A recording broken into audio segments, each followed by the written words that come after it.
ఇవాళ విడుదలైన ఏపీ 10వ తరగతి ఫలితాల్లో ఉత్తీర్ణులు కాలేకపోయిన విద్యార్థులకు విద్యాశాఖ తీపి కబురు అందించింది. విద్యార్థులు తమ విద్యా సంవత్సరాన్ని కోల్పోకుండా ఉండేందుకు వెంటనే అడ్వాన్స్డ్ సప్లిమెంటరీ పరీక్షల షెడ్యూల్ను ప్రకటించింది.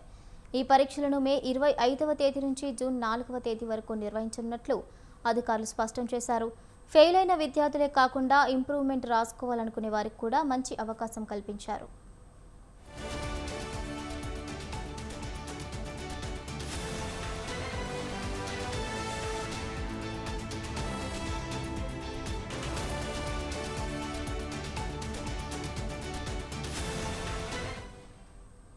అయితే సప్లిమెంటరీ పరీక్షలకు హాజరయ్యే విద్యార్థులు మే 1 నుంచి మే 9 వరకు ఎలాంటి ఆలస్య రుసుము లేకుండా పరీక్ష ఫీజు చెల్లించవచ్చని అధికారులు పేర్కొన్నారు. ఒకవేళ గడువు ముగిస్తే ₹50 ఆలస్య రుసుముతో మే 25 వరకు దరఖాస్తు చేసుకునే వెసులుబాటు కల్పించారు. విద్యార్థులు తమ సంబంధిత పాఠశాల ప్రధానోపాధ్యాయుల ద్వారా ఈ ప్రక్రియను పూర్తి చేయాల్సి ఉంటుందని చెప్పారు. పరీక్షల కోసం ఇప్పటి నుంచే సిద్ధమైతే మంచి ఫలితాలు సాధించవచ్చని విద్యాశాఖ అధికారులు సూచించారు.